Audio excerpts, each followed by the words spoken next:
Alrighty, we are live. Go ahead, Kelly. Hello and welcome to UCHRI's webinar series on religions and diaspora and global affairs. We're glad to have you guys participating. So this is our last webinar. We've held 4 webinars over the past 2 weeks to talk to people. It might be helpful to, if you can click, if you're not talking or asking a question, to click the microphone button. Because what happens is we tend to get interference. So if somebody's vacuuming, you might want to just click that. Thank you. Great. So we've just been holding a series of webinars to talk to people, to share some details about the nuts and bolts of the initiative and the application process, which is a bit complicated, and really to connect people with one another to find out who's interested in the initiative, what you're working on, ways that you might want to connect with other people who are interested in it as well. So we started right at noon. We will end right at 1. I know everybody is busy right now with the quarter and the semester starting. So maybe what I'll do is I'm going to outline what the hour looks like, and then we can go around and introduce ourselves. And it looks like we have somebody else joining us. So what I thought we could do is maybe briefly go around the screen and introduce ourselves, and just give a little bit of information as to who we are, what institution we're coming from, our title and what we work on. And then I'd like to do a 16-minute PowerPoint that talks a little bit about the initiative and some of the nuts and bolts of applying. And then I will turn it over to Jennifer Hughes, who is so gracious as to moderate the remainder of the webinar for us. So why don't we start there, and welcome Francesco just for joining us. How about I'll start the introductions here, and then we can go around. And I'm Kelly Brown. I'm the Research Programs Manager at UCHRI, and I am joined by... Hi, I'm Jennifer Langdon, Associate Director at UCHRI. Hi. Francesco, do you want to start us off? And you have to unmute. But you have to unmute yourself.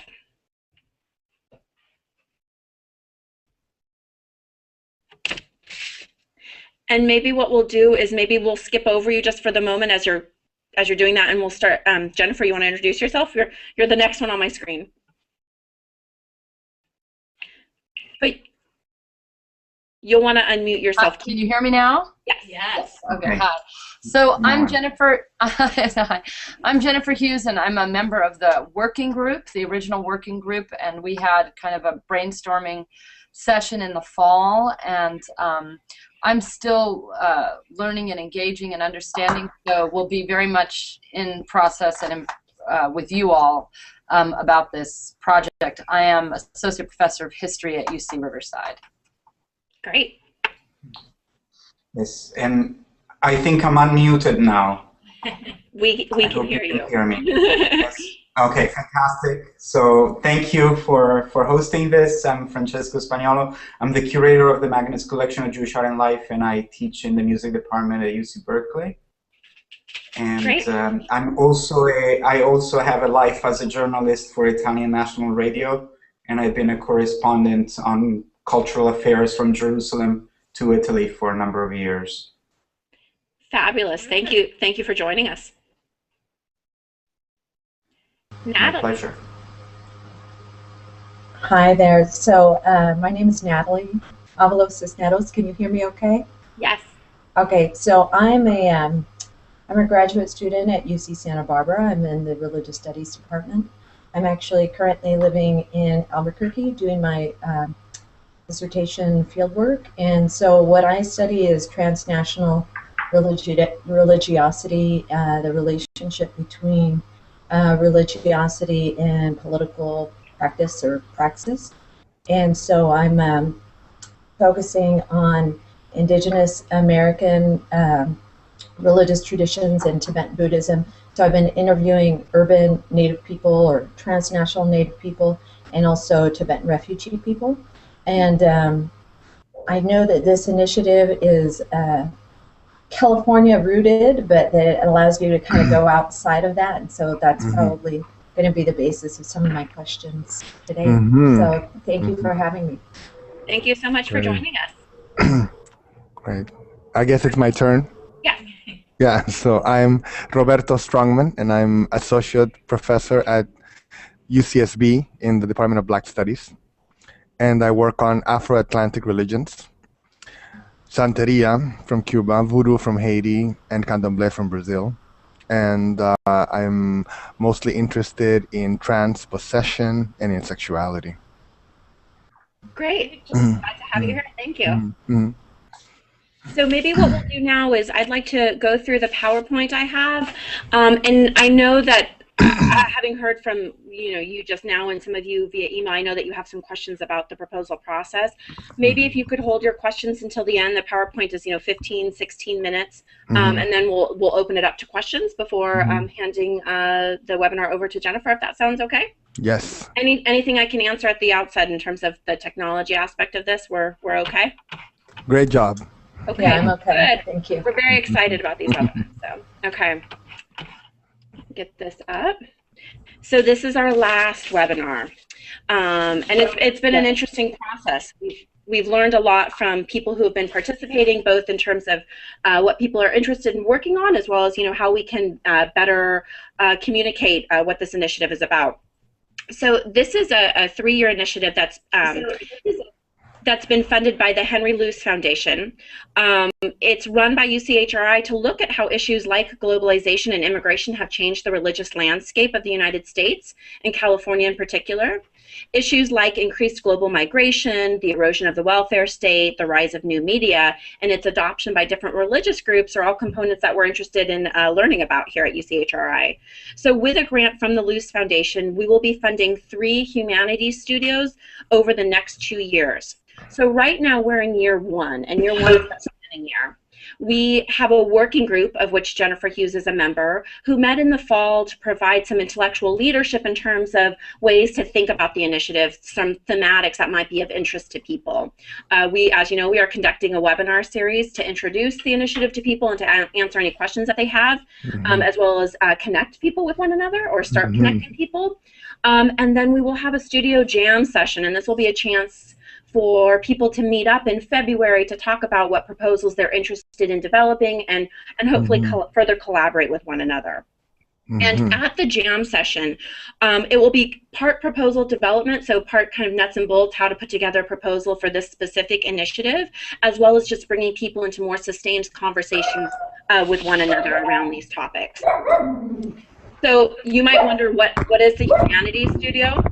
And I would say, so if you imagine the science lab meets the artist studio, and their love child offspring is the humanities studio, right? That gives you a sense of, so the humanities studio is something more than each of these models separately, than either the lab or the studio. So that's what we're going for here with the humanities studio. And it's really a place to convene a multidisciplinary mix of scholars, so faculty members, graduate students, as well as journalists, public intellectuals, community members, artists, religious leaders, etc. So I created a hypothetical model of what a humanities studio might look like as you're thinking about, am I interested in a studio? What would be involved in creating one? Who would be the participants? And each studio should have a core group of participants. And the core group includes a professor, and this is a UC professor who would serve as the PI, a graduate student, an international scholar, and the journalist. And we see these 4 people as having, equal participation in the studio in terms of intellectual development, as well as the work that plays out over the course of the 2 years. But this is just the core group, and we imagine that each studio will involve many others, as the work kind of goes on, including at the very beginning. So additional members could be other professors, other graduate students, and like I said, religious leaders, community artists, people who you think, would be appropriate to work with on your particular area of focus. And I would just note a few details about this hypothetical model I've created. And the first is that we're looking for a range of faculty to be involved. So both, full professors, as well as assistant professors, associate professors, etc. You'll also note that there are a range of campuses involved.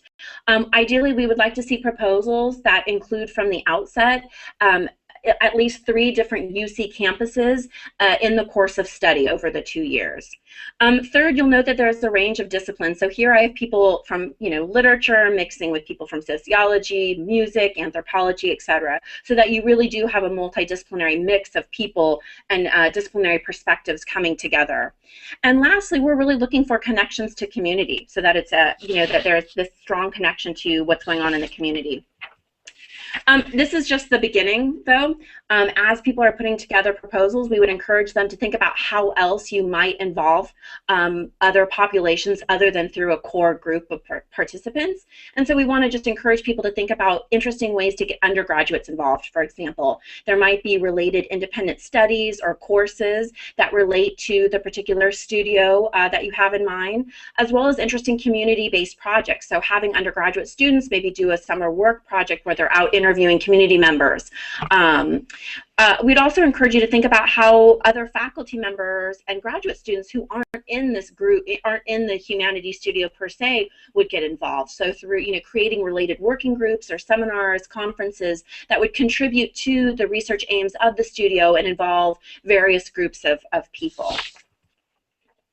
So one of the requirements of the Humanities Studio is that each of them will create a public translation component suitable for digital dissemination. So this, some examples of this might be, let's say your studio is interested in oral history. You could create an oral history project, right? That would be demonstrated online or held online. You could produce performances, community media projects, films, etc. I mean, there's a wide range of things that I think would be interesting. And I just want to show you one example. I would say that there are, I would encourage you as you're developing proposals to do some research in terms of other humanities studios or labs that are out there right now, and seeing what kind of projects that they're creating. This is just one example. This is the Haiti lab at Duke University. And I think that it's interesting. They have a lot of different things involved in their lab. They created a 19th century Caribbean cholera map that includes textual objects, historical textual objects that people can consult online, as well as creating a time map that shows, outbreaks in cholera over a period of time and various kind of commentaries on it. But, they also worked with an artist where they commissioned an artist to come and work with faculty members and graduate students to create these original works of art. And I'm just showing the students that here right now. And so, they have these really beautiful works of art that they've done a nice job displaying online, where it shows the work of art that the artist that they, worked with, the collaboration between the artist and the faculty member, as well as a description of, what the work of art was inspired by. I just find these visually arresting, and that's, and I think the collaboration with the artist is an interesting way to go. So I just wanted to mention that that's happening, that things like that are happening as well. I would also note that we sincerely like collaboration here at UCHRI, and so there are many ways in which we've built in opportunities and expectations to collaborate into the Radaga initiative. And one of them is the global symposium that we will hold in the fall of 2013, where we will bring all of the core members of each funded humanities studio to UCHRI to participate in a global symposium with invited global scholars and journalists and community members for a big public event. There will also be an intensive residency here in the fall, where the teams will not only have a chance to work with one another, so to work with their journalist and their global scholar, but also to have conversations with other studios to start thinking about how the projects, maybe align with one another, or at least kind of think in community about some of that. And lastly, we imagine that over the 2-year studio process that there will be many shared webinars and wikis, as well as utilizing social media for connecting various projects. So we recognize that this proposal has many, many, many moving parts, and I just want to briefly kind of outline a few of them. With the humanities studio proposals, we're looking for a strong narrative, and in the narrative we want people to identify the theme around which the group is coming together, as well as provide a set of foundational questions or problematics that the group hopes to explore over the 2-year process. In this narrative, we also want the studio, the members to include a work plan. And first, in this work plan, identify what the research team will do within the first 6 months of the project. So essentially, what are you going to be doing for the first 6 months? And then how do you anticipate the work that you're doing in this first 6 months will lead to future work?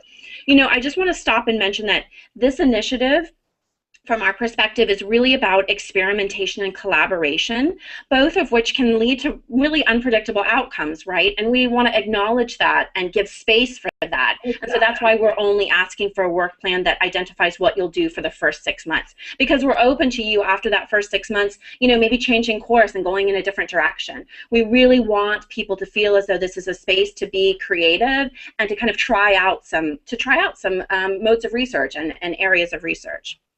And lastly, in the narrative, we want you to suggest possible projects that will be outcomes of the research, right? And to explain, and these are the public-facing digital outcomes, to then explain how these projects help illuminate your foundational questions or problematics. So the proposal, the second part of this is, who will you include in this? And we need you in the proposal to identify who the core team is. And the core team, again, is the faculty member who serves as the PI, a graduate student participant, a journalist, and a global scholar. We would also like to get a sense of who else you think you will include over the course of 2 years. So, you know, submitting a list of additional participants. And at this point, we're okay with, you know, some of them being proposed, people that you think you might want to work with. We would like to know, though, with those additional participants, you know, how will each of these people contribute to what you're going to work on? And I just have some examples here. Thirdly is the budget. I'm not going to go through all of the wonderful details of submitting a budget. I would just encourage you to look online and see the full call for proposals that has a lot of information about what we're looking for in the budget. I would just note 2 details. One is that there are some budget caveats regarding administration and whether or not you can submit a line item for an indirect cost for administration. And this is for the administrative unit on your campus who would help you administer this grant. So that's something to look for in the call for proposals. It has much more detail. And secondly, I would note that there are some special conditions for journalists and international scholars. And I'd really like to say just that we will be paying the stipend for each of the journalists involved in the project. And so each journalist receives a $7,000 stipend. And this is not something that you need to account for in your budget because UCHRI will be funding that directly. You know, and secondly, we will be paying for your global scholar to come to UCHRI in the fall to participate in the intensive residency, to participate in the global symposium. And so this is something that your budget doesn't need to account for either. Essentially, we're kind of providing a ticket for your global scholar to at least come here once. And so, of course, we hope you take advantage of their time in the United States and make the most of it. All right, this is just the beginning of complete information overload. And I know all of you have been on our website because you've registered for our webinars, but I want to just point out a few areas to look at. First is in our website, and I'm sorry, let me make this a little bit bigger. In our website, there's a funding section, and in the funding section, you will find the call for proposals, which is down here. You'll find the letter of interest, and the letter of interest is something that you need to submit by the 22nd. We've extended the deadline, so you must submit a letter of interest to attend the Humanities Studio Jam. That information is right here. And then we all applications online, so the Fast Apps link is right here. All right, so this is a good page to look at for some of the nuts and bolts information. Secondly, we have a growing virtual network of people who have listed their interests, and so I would encourage you, if you haven't had a chance to look through this, to take a look. Every day I get somebody new joining, which is exciting. And another way to find people is just through using this cloud tag over to the right. So let's say you're interested in working on, you know, people who are working on media, right? So you can click the media part of the cloud tag and find out, okay, so who of those people who have registered, who's working on media, and you'll be able to find them that way. I would encourage you, all of you have signed up for the virtual network, but if you know of people who you're interested in working with on the proposal, encourage them to join the virtual network. I think people are starting to take a look at this and to use it as a source of information. And lastly, I would just note that we are talking about the jam session on our website as well. Right now, it's just an advertisement for it, but by the end of the week, we'll have a tentative agenda for what we're going to do. And this information will be posted here under the jam session part.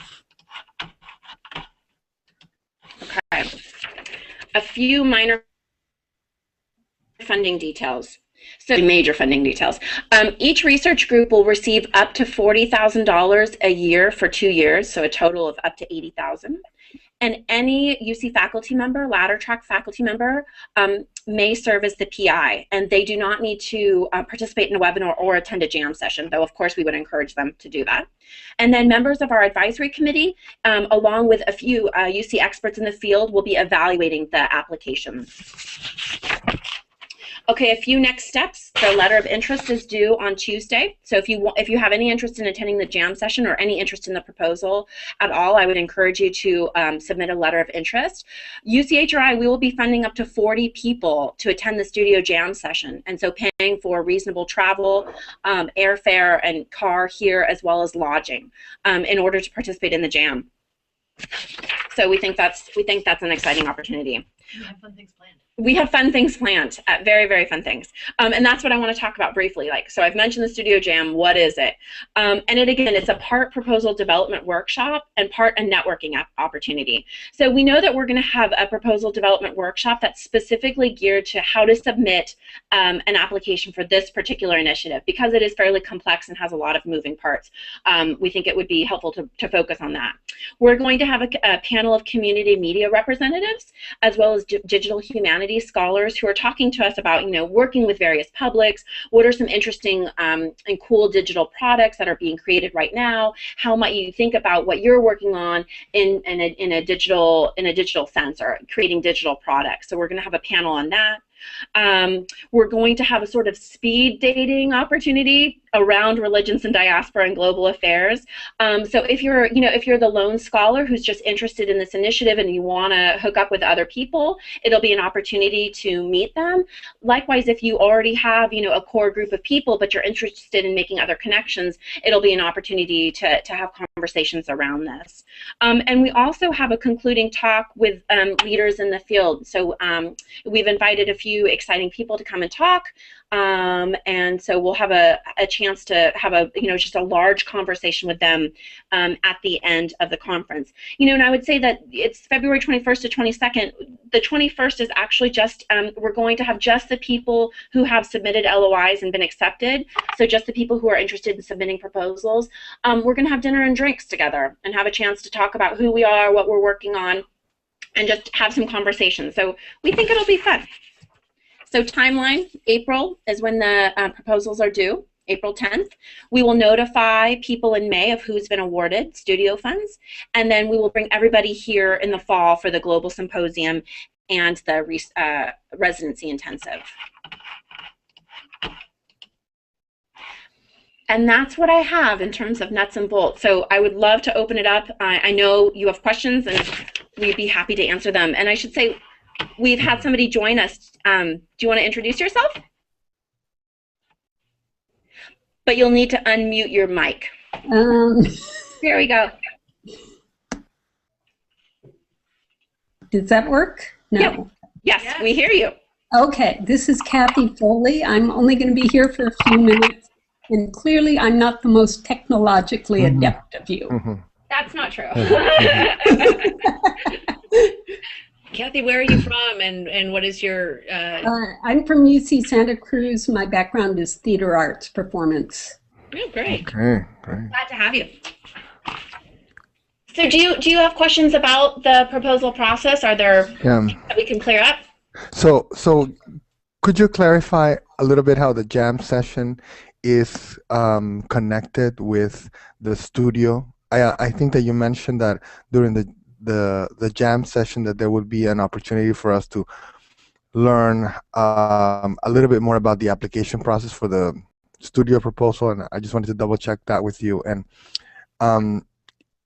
And also, is the LOI for the jam session a small version of the larger proposal that we could make for the studio? Yeah, and maybe I'll start with the second question first about the LOI. You know, the LOI, it should be a fairly simple document to submit. We're looking for a 500-word narrative that gives us a sense of who you are and what you're working on and how it relates to the initiative. So in regards to, maybe I'll respond to you specifically because I saw the proposal that you sent me. You know, I think it would be just a very kind of pared down summary of your proposal. And we can talk about this more later offline, but I think what you have is a great document to bring with you to the jam session. But for the LOI, we're really looking for, okay, so who are you, what are you working on, and how might it connect to the Radaga? You know, and I think that you have a very clear, very specific sense of that already, but I would imagine that somebody else might not, but they're working on a particular, you know, religion and a population, and so they want to see how it plays out, and so that's why we want it to be a very simple 500-word narrative. Okay. And the jam session, we hope, will just be an opportunity to meet other people, to network, to think about collaboration, because one of the things that we're asking for here is something I think we all like to talk about, but in practice it's a little bit harder, which is, you know, we work on our particular fields of study, but connecting them to a much larger topic, which is what we're looking for in some ways with a studio, to your studio. So we want it to have reach. So we see the jam session as an opportunity to meet people face to face and to start having conversations about that. But I would also say that it's a good place to kind of talk with journalists. We'll have some journalists there in terms of, you know, working with journalists, what that entails, how to go about it. And then, you know, thinking about developing a budget. We're going to have somebody give us a little talk on creating, and she has many years of submitting, you know, experience submitting proposals. And so, you know, I think that it's a chance to learn about that as well.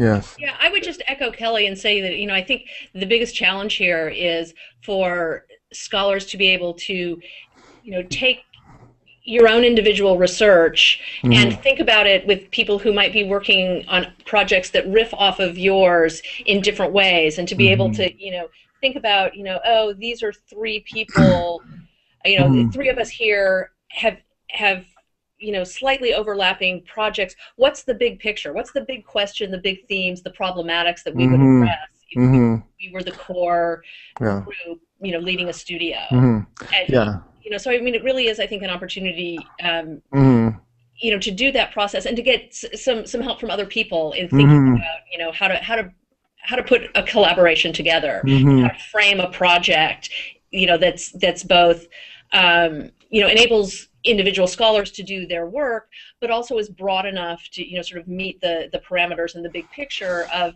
a studio. Well, some of us are experts in a particular religious tradition. Now, is with a successful application in terms of the breadth that we want to achieve be one that necessarily moves beyond one of those religious traditions? Incorporating 2 or more, or can that would be one way to do it? Sure, you could look at, you know, multiple religious traditions in a particular geographic area.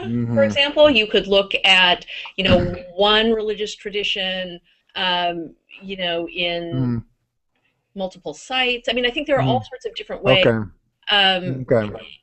You know, it might be, you know, the sort of the broadening might really be about, you know, multiple disciplinary, you know, interdisciplinary, perspectives on, you know, a topic that brings like really different perspectives onto something that kind of explodes it, and it with the potential for really interesting. Okay. Thank you. Jennifer Hughes, did you want to? I have a quick, even though I'm preparing to moderate the next half of the webinar, I have a sort of question in terms of the nature of these collaborations, right? Because the model is the sort of a single UC faculty guy, right? And that, like, as I'm hearing what you're saying correctly, I hope, so that the collaborations really, the emphasis of collaboration really is not with other UC faculty, but rather with the international scholar, the journalist, the public intellectual, graduate student, right? So I'm wondering, you know, about the nature of conversations at the webinar, I mean at the jam session. You know, I guess I'm just wondering, sort of for my own clarification, how that's going to work if with these other UC colleagues, right? I mean, you know, so so they're sort of second-tier participants. I wouldn't say second-tier participants. I mean, okay, so that's what I didn't understand from that one slide, you know? Right. So let me just kind of maybe walk you through a little bit of the thinking that I did in trying to construct the proposal initially. I mean, I think the emphasis on those 4 key participants was an attempt to ensure that there was an interesting creative mix of people who were, you know, a faculty member and a graduate student who are clearly going to bring, you know, a very strong academic perspective to you know, guiding the work of the studio, but that there would also be a journalist involved who would, you know, help the group think, you know, in different ways about connecting the research to broader publics, to, you know, thinking about how to frame research so that the conversation goes beyond the academy and, you know, beyond ourselves. And then we also wanted to be able to bring in an international scholar to, you know, to help ground the conversation outside of the United States. And, you know, also I just, you know, working at UCHRI and at UC Davis before this, I know how challenging it is to get money to bring, you know, non-US people these kinds of collaborations, and I thought it was really important to be able to provide that kind of funding to be able to do that. So the vision, I think, is, you know, we want to make sure that each of these, you know, sort of 4 I don't know, identity positions, does that make sense? You know, are engaged in the leadership and the framing of the project. But beyond that, we are absolutely imagining that, you know, there will be a very close engagement with other UC faculty, graduate students. You know, if you want to bring people in from outside, you know, we're envisioning, you know, artists, public, you know, but they're not part. The other UC faculty aren't necessarily part of the original application. That's what I'm trying to understand. They could be, and I think we would like you to, you know, have envisioned like who else among your UC faculty colleagues would you know, be part of a working group or part of the studio project. You know, are there graduate students working, you know, in your particular, you know, in the sort of thematic area of the studio that might not all be on the same campus, but that could, you know, be engaged in the project. And for me, that, you know, the example of that for me is, you know, some of the work that like multi-campus research groups do. When I was at Davis, the Food in the Body MRG was housed through the DHI, and they did some really amazing work that enabled, you know, graduate students from 5 or 6 different UC campuses to get to know each other and to work with faculty in their field from, you know, 4 or 5 different campuses. And it was an amazing networking opportunity, and it allowed people to exchange, you know, research and chapters. You know, just like it's so juicy and wonderful. So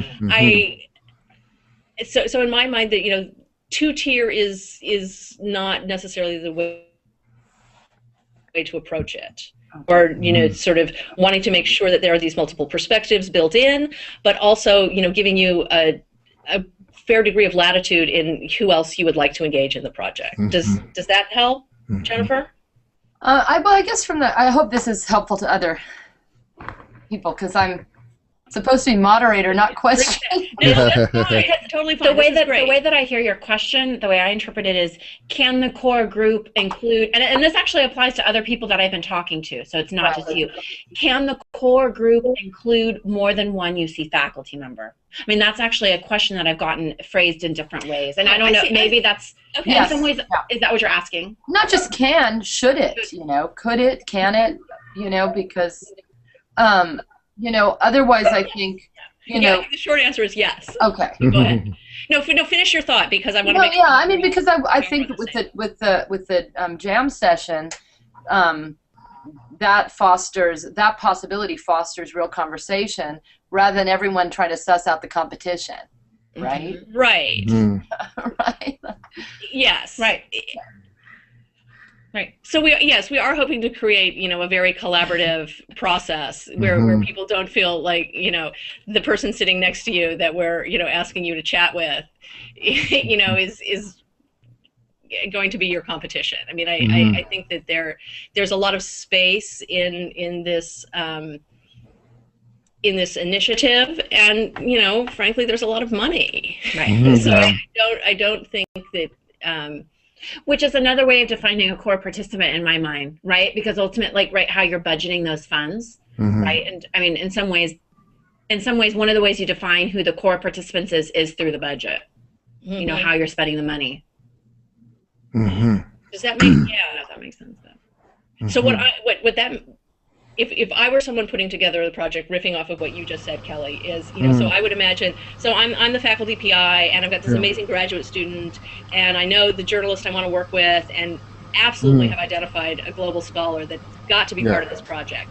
But, there are also 6 other people from different campuses that are working in really interesting ways on what I'm working on. And and so they would be part of a working group, and that would be a core piece of the studio. And and so in my budget, I would put together, that there's $25,000 allocated for a working group, and we would spend it in order to support these 6 faculty, and we would bring in speakers or. Now, must the graduate student be a UC graduate student? Yes. You could bring in a non-UC graduate student as, to participate in a different way, but that core group graduate student needs to be a UC student. Yes. And for journalists, they can be from all over the U.S., right? It's not just a California journalist. Yeah. If I want to bring in, okay. Yes. Yeah. Yes. And I think we're defining journalists pretty broadly. Very broadly. So it could be, New York Times reporter, but it could be somebody who's, in the community doing, blogging or how you need to, how you want to. Yeah, KPP, video producer, whatever. I mean, I would encourage a creative approach to journalists. Good. And one of the things we hope to be able to do at the Jam is talk a little bit more about how to, connect projects with journalists, how to do that outreach, how to think about what journalists are looking for, what would attract them to participate in this kind of group. Jennifer, Francesco, I think. Oh, sorry. Yeah, I just was wondering. So the idea of the global scholar is that there will be in the cohort there will be one person who's based outside of the U.S. Is that's basically what this spells out, right? Yeah, and we're encouraging people to have the non-U.S. perspective for many reasons, and I mean, I think they bring an important element, and I know it's something that our funder is very interested in too. I mean, that's one of the goals of Loose.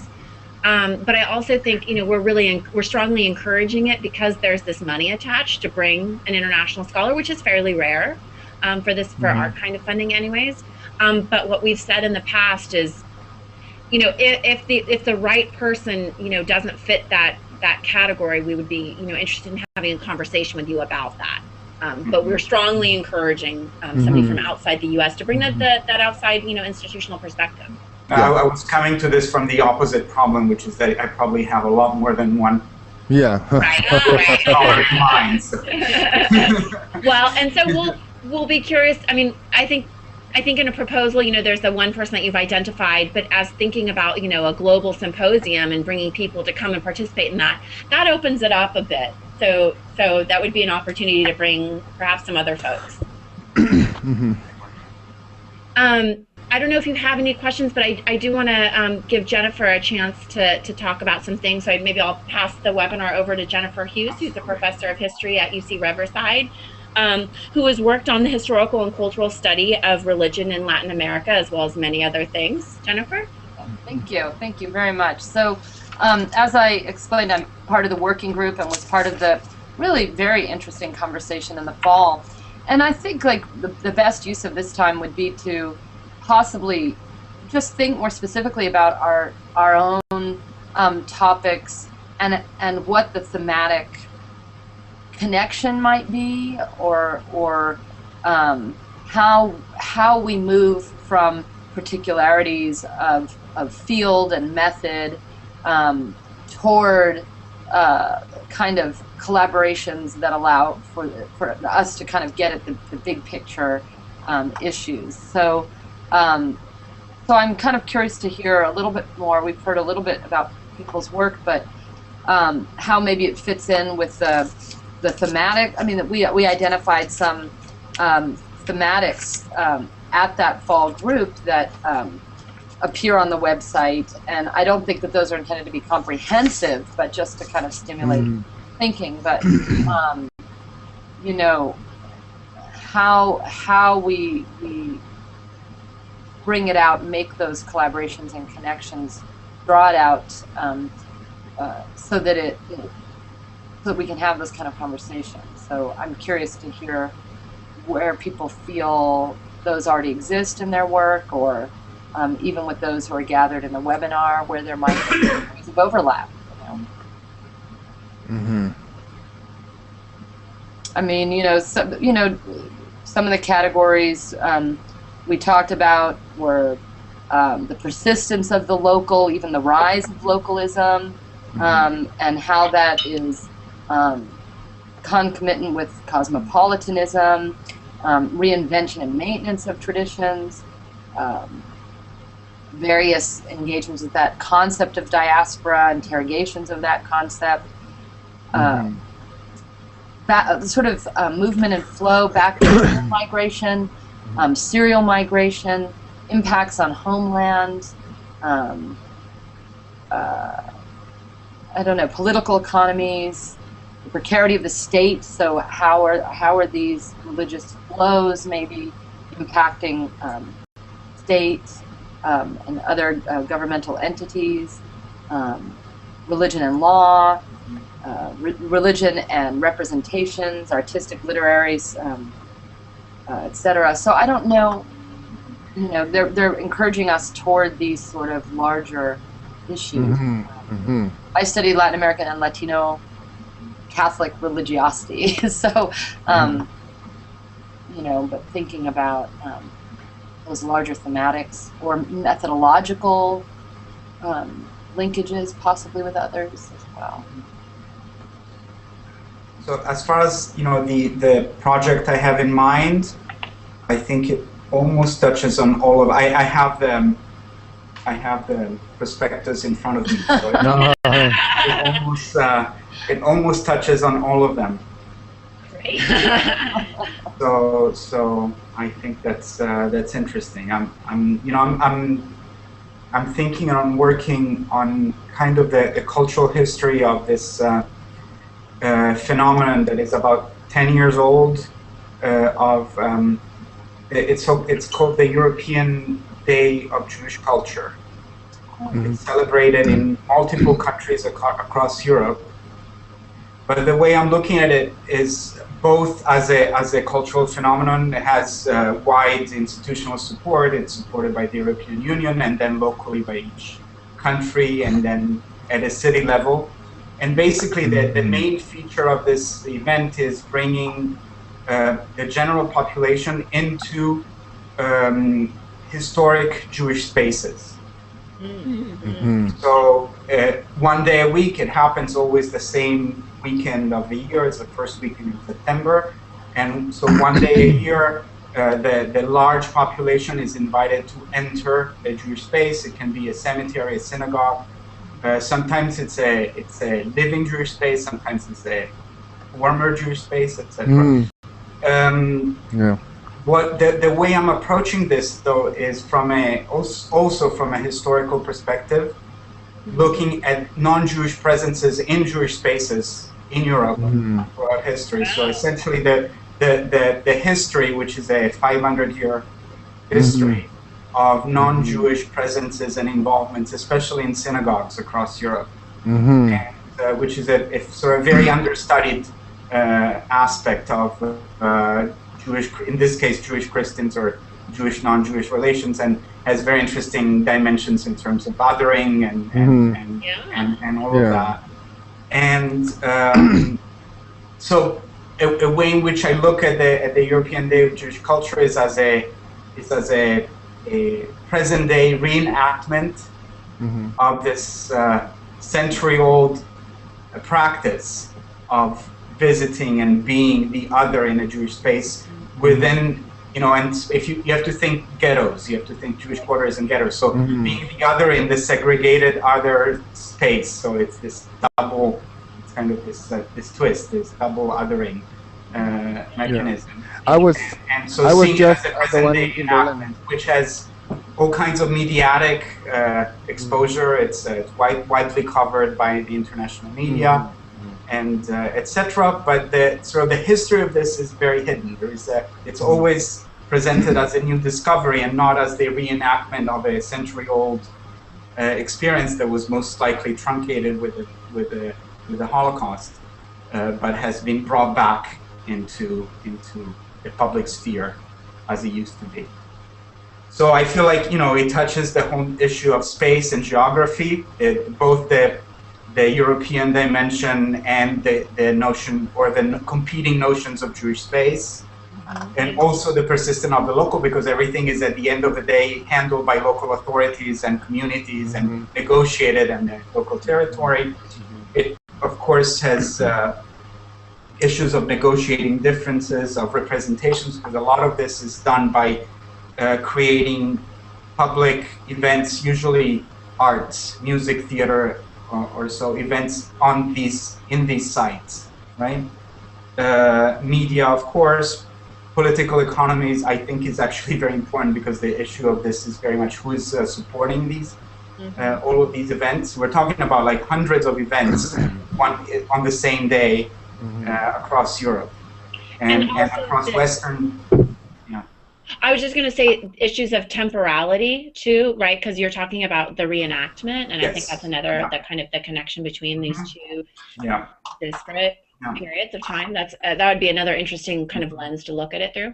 Yeah. So I was looking at this. The one thing that I wasn't sure about was the whole idea of war in the diaspora, although it does enter in terms of how much the Arab-Israeli conflict plays a role in events. So I guess that could be present too, but it would be sort of like a marginal aspect. But pretty much everything else kind of fits into this. So that's the direction I'm going in. No, that's terrific. I mean, what I really appreciate about this is, the way that you are sort of thinking about the way your project can fit into a whole variety of different themes, and how you might then, at the jam session, be able to talk to a whole range of people and think about what is, how to connect your work to others, how that might, so on and so on, and end up with a really interesting,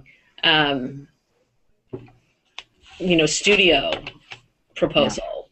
Yeah, that's pretty much the idea.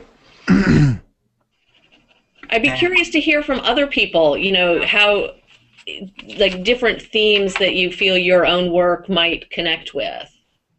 Does anybody else want to make a run at that? Well, it sounded like Roberto had something to say, so go ahead please. and speak, and then I'll add something.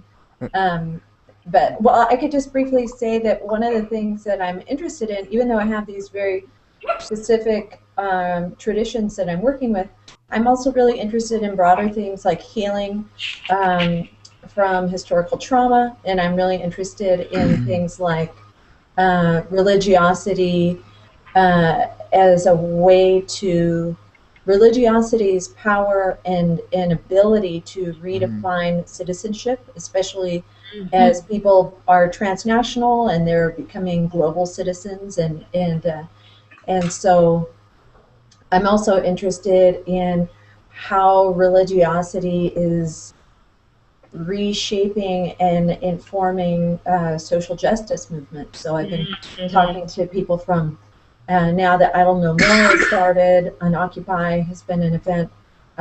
There's major movements in support of Tibet. so those are some of the themes that I'm interested in working with, and I feel like those are the places where there's the most potential for collaboration if I kind of focus on these broader themes. Right. Right. Oh, that sounds Yeah. terrific. Yeah. So I think that for me, in terms of theoretical ideas that might be able to connect mine with other people's projects would be the idea of return for an exiled population. What that means does that involve a circularity? Is it elliptical? I'm very interested in what I'm seeing as a curious transatlantic passage. I have looked at these religions as they have moved from Africa to the Caribbean, but I have become interested now in the effect that these populations are having in Europe as they are moving from the Caribbean and from Africa. Mm-hmm. So, what does return mean? I'm very interested in the notion of sacrifice, and many other religious traditions would be able to connect with this theme, and how this sacrifice is presented and represented to the mainstream society, how it may be used to malign them, how it can be resignified, how it can be presented. I'm interested in transpossession. I think that other religious traditions can also align themselves with that thematic. I'm interested in the role of technology in the self-presentation of these religious groups, and lastly, solidarity. How do religious traditions themselves, especially from groups that are peripheralized, marginalized, and maligned, can help to cement a group that is cohesive, and how that solidarity can also extend to other groups. So, Yeah, great. I know that there's a faculty member at UCLA. She was hoping to sit in on today's webinar, but couldn't because she's a family member in the hospital. But she's a performance studies scholar at UCLA, and she's really interested in looking at the performance of home and homeland. And my doctorate isn't in this area, but I'm just was thinking that it might be interesting to think about, when you talk about return and the relationship between return and homeland. So I mean, just that there's some, she's kind of interested in looking at it from one perspective, but that might be another way of thinking about it or thinking about it. I don't know. So. Yeah. Yeah. Great. Jennifer, what about you?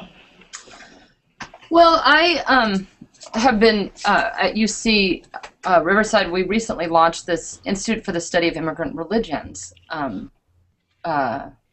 It's a research institute, and so in some ways, that process. I have colleagues here who we've been trying to engage in this process of. We each come from our fields of expertise and interest, whether it's Latino religions or Hinduism or America, and how do we talk to each other or kind of create a purpose or agenda that that can kind of bring us together into conversation, right? Even when we have different methodologies, right? Because and here I see, we have various fields, various methodological approaches, not just content differences, right? So I'm thinking that, I have the particular interest in that category of the persistence of the local, really, in this context of globalization. So, and how those local identities are remade and recreated and preserved and reimagined, I guess one could say in diaspora. Both kind of ritually, performatively. I mean, I definitely heard Francesca speaking about performance also there, and ritual performance, how the performance of those identities. So that's kind of what I've been feeling most drawn to, I think. Yeah. Jennifer, by the local, do you mean source and origin of these religions? No, I guess I mean the persistence of the. I mean, I think that's interesting. I mean, I guess I think about how local identifications, for example, of some migrants coming from Mexico become kind of bi-ritually conversant, right? Sort of maintaining connections, say, with ritual practices, annual festivals back home, or recreating them here, but also simultaneously immersing themselves in U.S. American Catholicism, whatever that means, in their local place that they've chosen to settle in California, for example. So I have worked with migrants in San Juan Capistrano from a small province of Morelos, and how they're sort of functioning to kind of preserve this sense of local identity in diaspora by returning home, but also creating rituals locally, but also becoming totally immersed in the local Catholic Church and whatever, you know, the what is it, the swallows they do, the return of the swallows and stuff, totally part of that local ritual life, right? So it doesn't mean, you know, so that kind of bi-localism, right? Yeah. So interesting.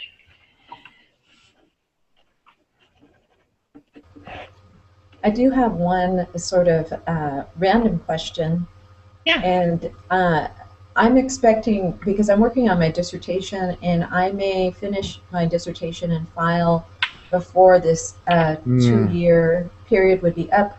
Does that mean that I would sort of disqualify myself from being able to continue, or once you're already involved and you're done as a UC grad student and you're finished, I can still participate? That's what I'm assuming, but I just wanted to check and see what sort of rules, or if there was some discussion about that already, maybe, that I've missed.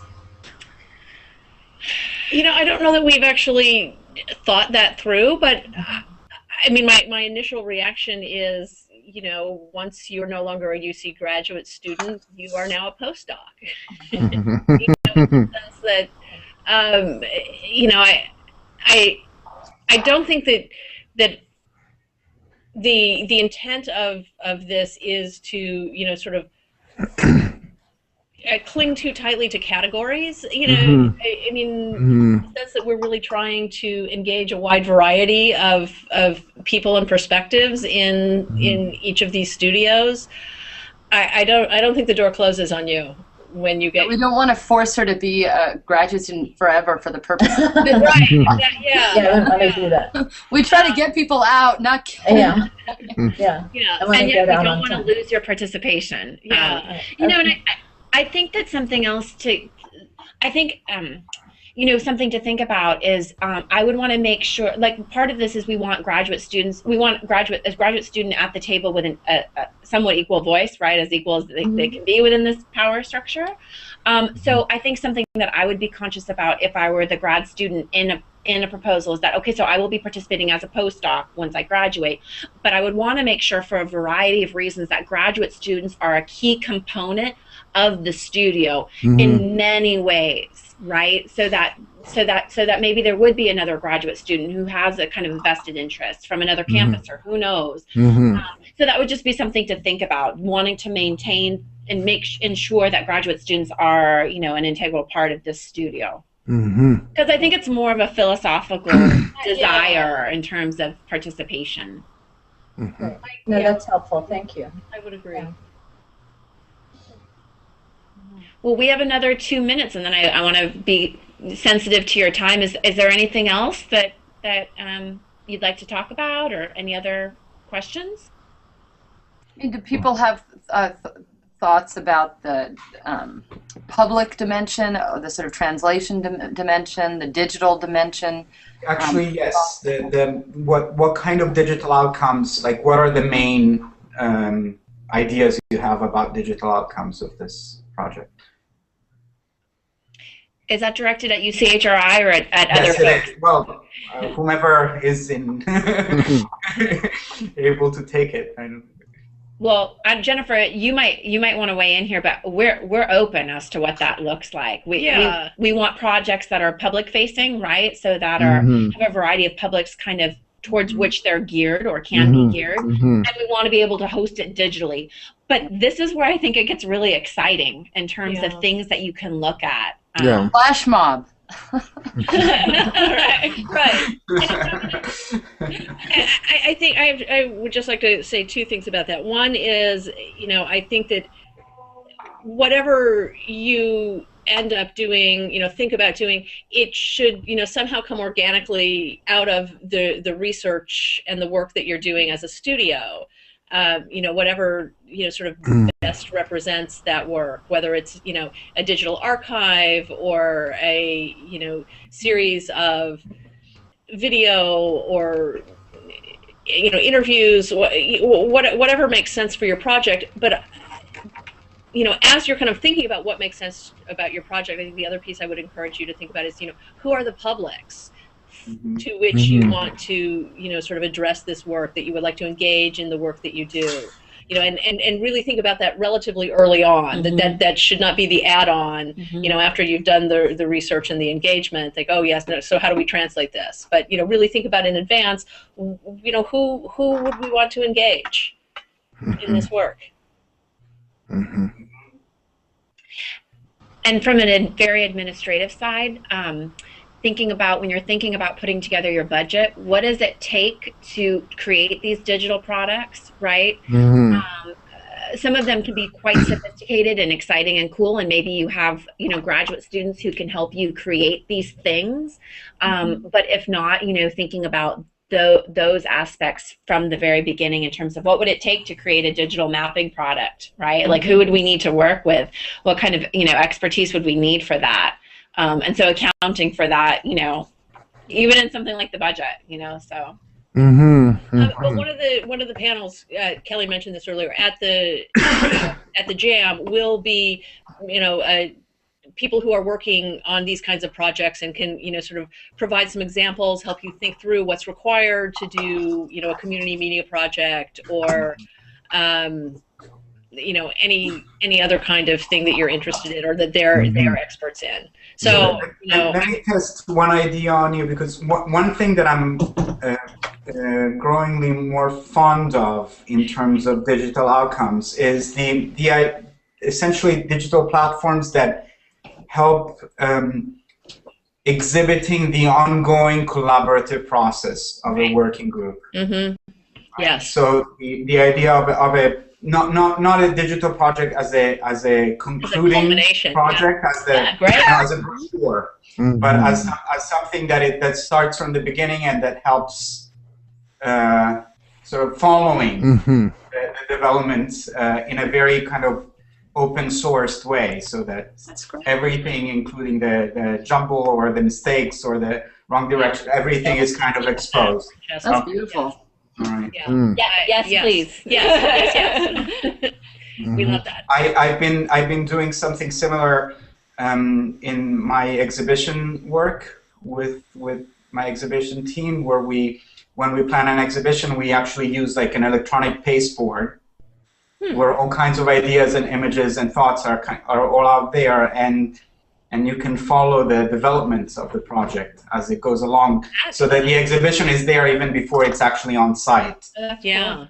So something of that sort. Okay. Oh, I love that. Wow, this was really fun. Thank you all. Yes, thank you. Thank you for setting it up. Yeah, I'm looking at the time, and I'm happy to continue the conversation if you want, but it is 1:03, and I would imagine people have places to go. Okay. I just have one last question, and hopefully it's very quick, which is that, so the letter of intent for the jam session should be just like a condensed kind of idea, more like a proposal about networking than the project itself, or can it already focus very much on sort of what the pitch would be?